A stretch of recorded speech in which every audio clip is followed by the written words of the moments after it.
little sample of what's to come in the whole show. More performances from En Vogue. Please help me in welcoming them to the show. We've got Maxine, Cindy, and Terry. Hi. Great to see you guys again. Good to see you too. Oh, you're doing so well. You're on hiatus for a little while, 3 years. You're back. Was the hiatus planned, or was it something that just happened because you're all busy doing other stuff? It was planned. Okay. Yeah, we were going through a renegotiation period. The girls had children and marriage and all kinds of good stuff. And I did a solo project. Right. At what point did you come together and say, okay, listen, let's get the show on the road again? After the renegotiation was done and our record company approached us about doing a song for the movie Set It Off. And we did a song called Don't Let Go. And my song. After that, you know, we just kept going. Yeah. Yeah. Well, you're obviously less one member. Yes. Dawn is no longer with you guys. At one point, did you look back and say, okay, when is EV3? Or I guess EV4, EV3? After she left. It was around March. Yeah, it was around March. Right? We were just about finished recording EV3 album. We had done maybe all but 3 songs. And that's when Dawn decided to leave and pursue her solo career. Right. What has the effect been on the group with her leaving? Mentally, we had to adjust, you know, because she was with us from the beginning. We got with a vocal coach and worked on our vocals so that we could fill the void for that harmony that was going to be gone. And we got with our choreographer and worked at our dance steps, and you know, it worked out. I mean, just to let you guys know, it really is a compliment to you that you have done that and done so well with it, because you don't hear, okay, well, something's missing there. You don't hear that. And a lot of groups, when someone leaves, they replace that person with someone else. And I think it's a testament to you guys that you have not done that. Thank you. So you're working hard. Yeah, you are. But on the other side of that now, you know, a lot of groups that when someone leaves, it's very hard to keep it together after that point. Do you guys, I mean, do you talk about that, or how you're really going to just keep it tight, keep En Vogue intact as it is now with the 3 of you? Oh, we're just going to keep going. Yeah. You know, for us just to hang in there. Right. We love what we're doing.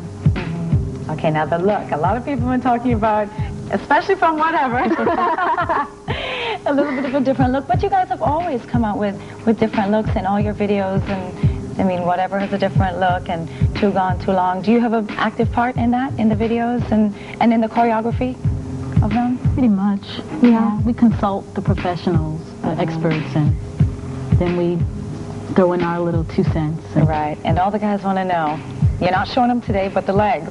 The legs. That's true, huh? Yeah, we do have no skirts or dresses today. Right, but everyone's always talking about the legs. And do you have a workout regimen that you guys do to keep in shape, or does just the dancing from performing do it?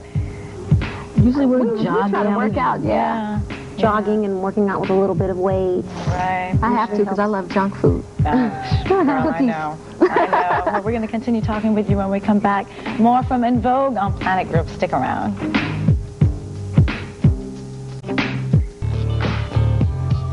Welcome back to Planet Groove, everyone. I'm Rachel, and I'm here again with En Vogue.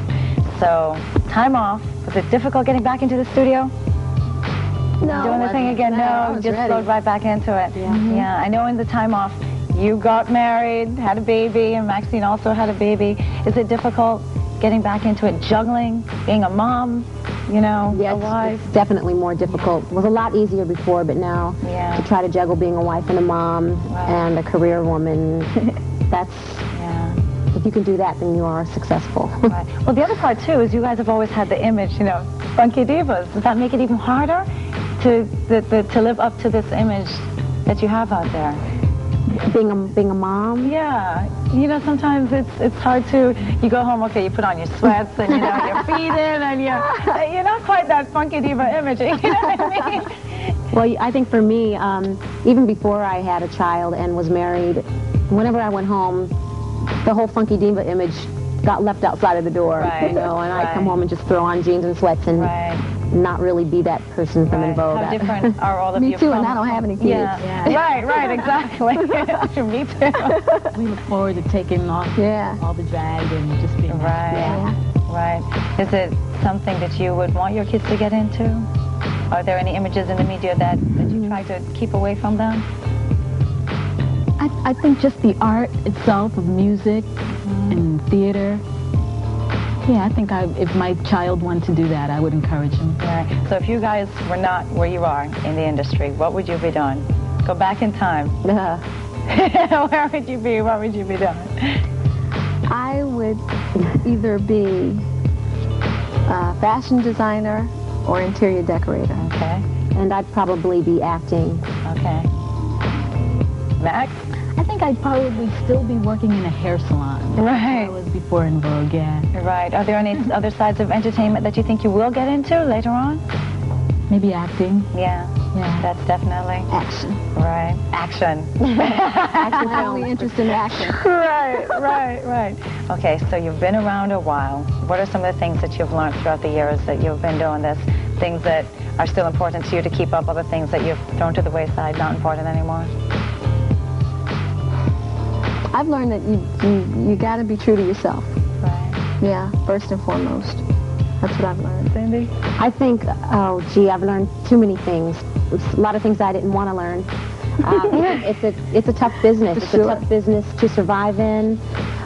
Pretty soon, certain things do become priority. I mean, the competition of it is absolutely last for me now. And just surviving in the business, knowing what's going on in my business, knowing who's managing me, knowing who's the attorneys, who's the accountant, just, there's so many just things with that alone that you can get so consumed with that you really need to be on top of your business. I mean, it's 90% business and 10% show, honestly.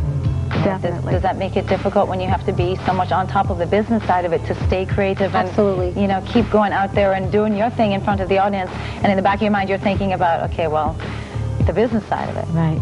Well, you always have to pay attention to the business side of it regardless. Right. But if your business isn't being run right, then it's difficult to juggle the two. Right. Yeah, definitely. Okay, so EB3, you're out now touring, and you worked with some different people on this than you had worked with before. Yeah. Yeah, I know you worked with Babyface on it. Worked with How was that? Babyface. Oh, it was great. Ivan Mateus and Andre Martin. David Foster. Diane Warren. Right. Why did you decide to work with some different people other than who you have throughout the years? Just a different flavor. Thomas Yeah. Yeah, we also worked with Tommy and Denny as well. Right, They were still hanging in there with us. Yeah. Still there. Well, we wish you the best of luck with this album. Thank you. It is wonderful, and you really all have beautiful voices. Thank you. So keep up the good work. We're still there with En Vogue. Thank you. All right, everyone. Don't worry, it's not over yet. We still have the whole second half of the show with performances from En Vogue, Cindy, Terry, and Maxine coming up next. Don't miss it.